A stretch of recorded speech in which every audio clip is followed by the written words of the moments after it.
2025 Kannada cinema ರಂಗಕ್ಕೆ ಬಹಳಷ್ಟು hit ಸಿನಿಮಾಗಳನ್ನು ನೀಡಿದೆ. ಅಜಯ್ ರಾವ್ ಅವರ ಯುದ್ಧಕಾಂಡ ಚಾಪ್ಟರ್ 2, ವಿನೋದ್ ಪ್ರಭಾಕರ್ ನಟನೆಯ ಮಾದೇವ, ಸೂ ಫ್ರಮ್ ಸೋ, 7 ಮಲೆ ಸಿನಿಮಾಗಳ ಜೊತೆಗೆ ಕನ್ನಡದ ಹೆಮ್ಮೆಯ ಕಾಂತಾರ, ಹೀಗೆ ಹಲವಾರು ಸಿನಿಮಾಗಳು ಈ ವರ್ಷ ಹಿಟ್ ಲಿಸ್ಟ್ಗೆ ಸೇರಿಕೊಂಡಿದೆ. ಇನ್ನೇನು ಈ ವರ್ಷ ಮುಗಿಯೋಕೆ ಒಂದೇ ಒಂದು ತಿಂಗಳು ಬಾಕಿ ಇದೆ ಎನ್ನುವಾಗಲೇ ಕನ್ನಡದ ಹಲವಾರು ಸ್ಟಾರ್ಗಳ ಸಿನಿಮಾಗಳು ರಿಲೀಸ್ ಆಗಲು ಸಜ್ಜಾಗಿ ನಿಂತಿದೆ. Kichcha, D boss, Shivanna, Uppi, Raj B Shetty ಹೀಗೆ ಸ್ಟಾರ್ ನಟರ ದಂಡೆ ಡಿಸೆಂಬರ್ನಲ್ಲಿ ಬಾಕ್ಸ್ ಆಫೀಸ್ ಕೊಳ್ಳೆ ಹೊಡೆಯೋದಕ್ಕೆ ಕಾದು ನಿಂತಿದೆ. ಡಿಸೆಂಬರ್ 11ಕ್ಕೆ ಡೆವಿಲ್ ಆಗಿ ಎಂಟ್ರಿ ಆಗ್ತಿದ್ದಾರೆ ಡಿ ಬಾಸ್. ಹೌದು, D boss challenging star Darshan ಅಭಿನಯದ most expected cinema devil December 12ಕ್ಕೆ ತೆರೆ ಕಾಣಲಿದೆ ಎನ್ನಲಾಗಿತ್ತು.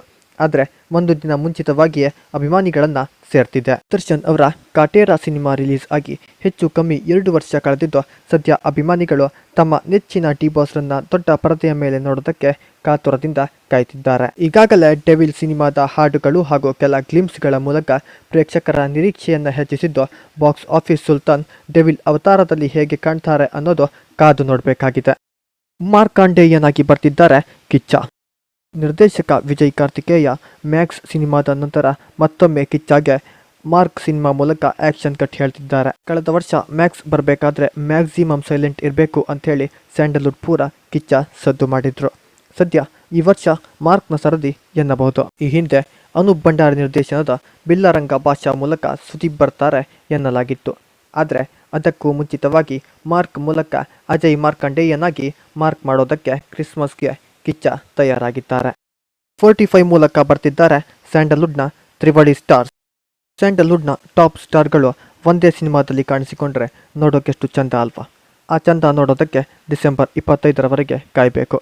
ಹೌದು, 45 ಸಿನಿಮಾ ಮೂಲಕ ಕನ್ನಡದ 3 ಸ್ಟಾರ್ ನಟರು ಒಟ್ಟಿಗೆ ತೆರೆ ಮೇಲೆ ಬರ್ತಿದ್ದಾರೆ. ಸಂಗೀತ ಸಂಯೋಜನೆಯಲ್ಲಿ ಸೈ ಎನಿಸಿಕೊಂಡಿದ್ದ ಅರ್ಜುನ್ ಜನ್ಯ ಅವರು ಪ್ರಪ್ರಥಮ ಬಾರಿಗೆ ಆಕ್ಷನ್ ಕಟ್ ಹೇಳ್ತಿದ್ದು, ಪ್ರಥಮ ನಿರ್ದೇಶನದಲ್ಲಿ 3 ಸ್ಟಾರ್ ನಟರನ್ನ ನಿರ್ದೇಶಿಸೋ ರಿಸ್ಕ್ ತೆಗೆದುಕೊಂಡಿದ್ದಾರೆ.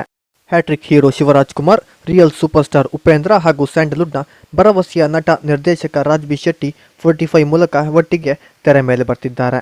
ಈ ಹಿಂದೆ ಉಪ್ಪಿ ನಿರ್ದೇಶನದಲ್ಲಿ ಶಿವಣ್ಣ ನಾಯಕನಾಗಿ ನಟಿಸಿದ್ದ ಓಂ ಸಿನಿಮಾ ಕನ್ನಡ ಚಿತ್ರರಂಗವನ್ನು ಪರಭಾಷಿಕರು ನೋಡುವಂತೆ ಮಾಡಿತ್ತು. ಅದಾದ ಬಳಿಕ ಉಪ್ಪಿ ಶಿವಣ್ಣ ಕಾಂಬಿನೇಷನ್ನಲ್ಲಿ ಪ್ರೀತ್ಸೆ, ಲವಾಕುಶಾದಂತಹ ಸಿನಿಮಾಗಳು ಮೂಡಿಬಂದಿತ್ತು.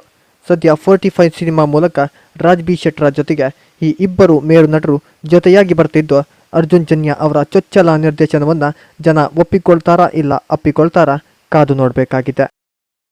ಒಟ್ಟಾರೆಯಾಗಿ ಸ್ಯಾಂಡಲ್ವುಡ್ನ ಸೂಪರ್ ಸ್ಟಾರ್ಗಳ ಸಿನಿಮಾಗಳು ಒಟ್ಟೊಟ್ಟಿಗೆ ಬರ್ತಿದ್ದು, ಡಿಸೆಂಬರ್ ತಿಂಗಳು ಸಿನಿ ಪ್ರೇಮಿಗಳಿಗೆ ಹಬ್ಬ ಅನ್ಬೋದು.